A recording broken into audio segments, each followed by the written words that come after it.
peoples. The thing that we think we have the most tussle with, it is actually ourselves only.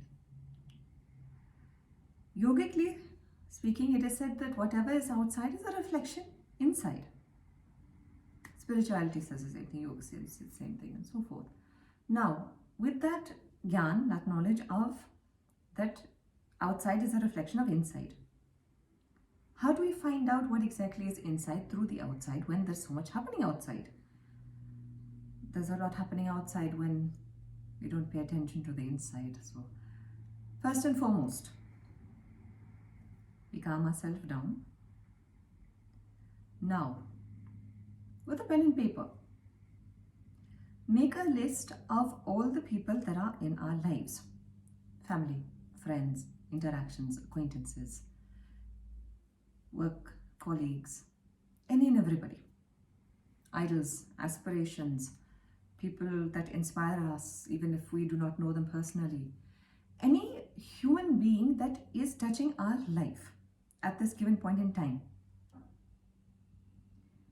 As an extension also, if you want, you can also write the particular relations also. If you say, okay, what does father, what does mother, sibling, friend, boss, inspiration, etc. There is a particular bhav or thought emotion combination that will come to each person that we think about. There can be several bhavs per each person, but for simplicity's sake, go with one for now.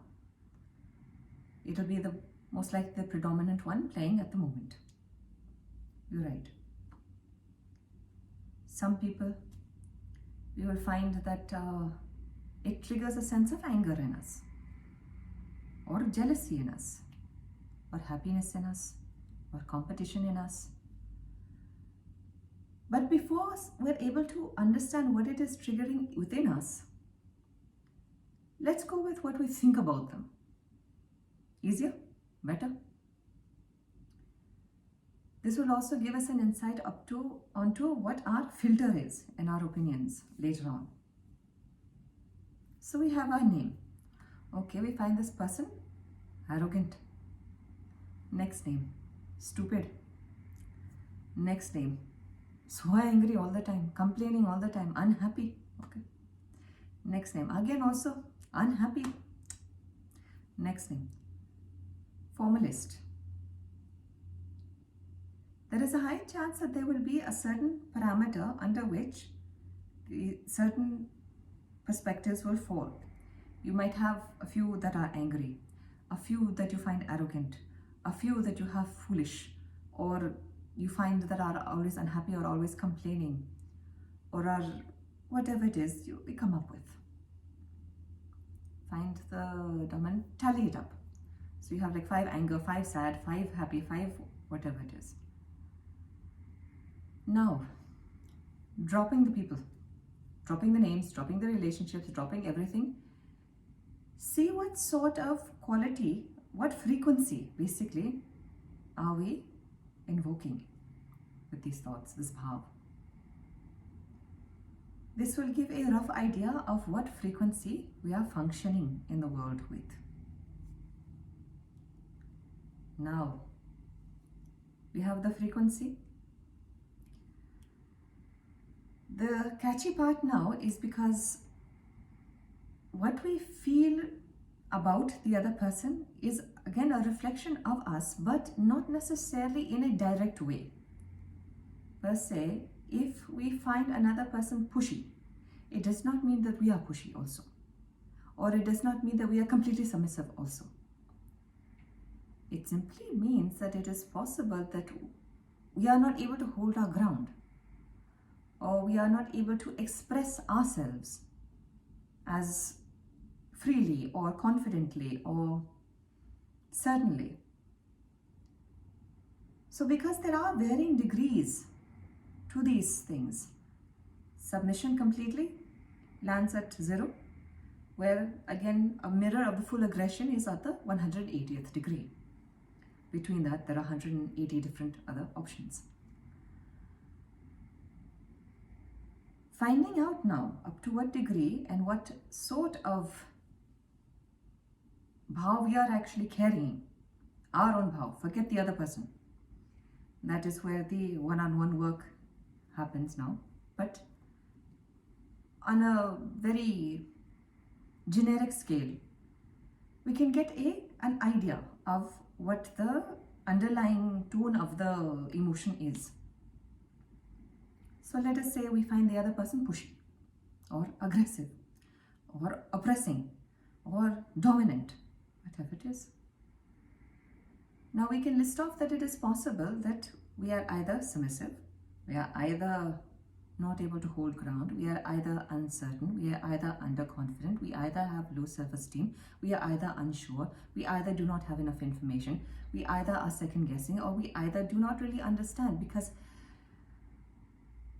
on the other hand, now there's much playing, just like how we have much playing in here, the other person also has the same amount playing within them. The reflection, projection, and the emission will vary according to person. Why they do what they do, that is afterwards. We first say, okay, fine, we are made uncomfortable by this. How? If they are pushy, if they are dominant or oppressive, or we feel that we are not able to speak, one thing we can do now, practice knowing our own thoughts, knowing our own emotions. Do we want to go and do XYZ, or do we not want to? I don't want to, but I cannot say no because XYZ. Worst case scenario, kindly say no, see what happens. Sometimes, many times in life, scenarios pop up very delicately, simply just to test us whether we are able to say no or not, or whether we'll say yes or not, depending on the scenario, depending on what is at hand. Sometimes now, again, why this also becomes a little bit difficult to make black and white is because, let's say it is a reason to say no. We feel that it is a reason to say no. But our reasoning behind the wanting to say no may be, again, another block we have. For example, a person comes now at the signal, they ask for money.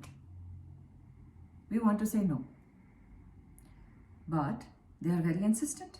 So they take money and they go. We are upset now. So much they harass, so much they bother in this thing. They don't want to work, they don't want to do this and this and the other thing. We start. Okay. First, that leaves inside now. We are already anticipating and already have a thought in our mind that this person is useless and they are begging uselessly. They can make more of their lives, they can make more of themselves, but no, this is an easier this thing. Why? Whether it is easy or not, we cannot know until we start begging at the signal and understanding. Whether what their options are or not, what their capabilities are or not, what their roles are or not, whatever it is, we are not in a position to know, in all honesty. We can think, we can assume, but we are not sure, we are not certain. Now, saying the no is coming from a mistrust. They may use the money also incorrectly also. The not being able to say no also is because either we are scared they'll create a scene, or we feel guilty that what if they do need the money and then I do not give and then this thing whatever, then it will be bad karma and so on and so forth. So we have two thought processes at play here now. Both useless. Remembering and understanding, it is not the act of anything in particular which makes it good, bad, ugly, right and wrong. It is with what understanding and what awareness we are doing something.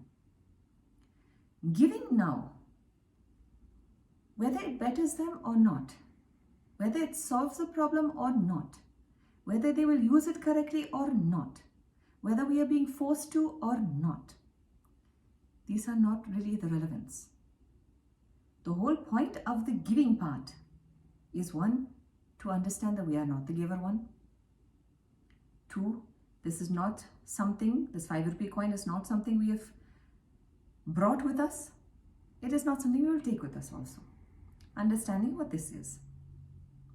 Secondly, flow. Energy. The 5 rupee coin technically is energy only. It is not money separate, pran separate, other energy separate, electricity separate, gasoline separate. It is energy. End of story. Same energy out of the fire, the same one in the form of a note, the same one in the form of a coin, the same in the form of our blood flow. Energy.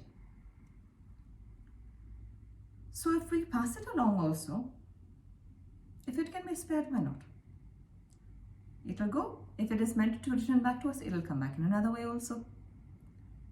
Trust in the universe.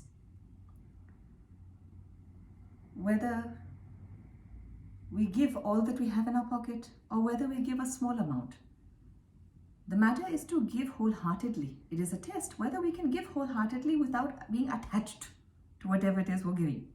That 5 rupee coin, देखा जाए तो कुछ भी नहीं और देखा जाए तो बहुत कुछ है. But in the process of giving now, whether we are very attached to that coin that, I'm giving this, but why should I give and how come all this conversation starts? The attachment is there. So now whether we give for the betterment of the other person, it will not better them also. Whether we are giving for our own betterment, as far as we are giving, we are doing dan or we are doing whatever it is, then it will not be of any use to us. Because it is half-hearted. What they are receiving is half. What we are giving is half. It is not full. Same thing happens in our commitments to things. We'll take up a job, we'll do the work, and we're half-minded over it. Okay, then do I have to do it? I want the money, but I don't want to do this job, this, that, like half-minded. Half result, half happiness, half contentment. Half that payment that's received for that job also will be good and not good. Half-half. Eliminating the half-half now also, that can also be part of the lesson. One interaction with a person at the traffic signal can open a whole Pandora's box of how many blocks that we have. Every scenario, every situation is one frame of an entire film. What is happening in this one scenario is also happening in many other different forms, in many other different interactions. Giving to the beggar also, picking up work also, cooking food also, helping a friend also, helping a family member also, or asking for the help of the family member also. Not always are we on this point, also sometimes we are also in this point. No man is an island. There is not one person that can completely survive on their own, not needing anybody else. Even if they are to get grain while they have begged, someone has had to grow that grain. So there are always many people involved. Someone has built a pipe, someone has irrigated this thing, then there's water flowing from the pipes. We are all interconnected, whether we realize it or not, whether we accept it or not, whether we are able to see it or not. So the same thing plays out on many different scenarios. That is one example. Such will be for the other emotions also and the other scenarios, which again, let's make this a little interactive now. You give a scenario and it can be elaborated more on. How, what are the options, what are the other ways to see it and what can be at play at the moment. So that way it doesn't feel like I'm just talking to the wall and there's no response. Please feel free to leave comments, questions and so forth and interact, please. Thank you.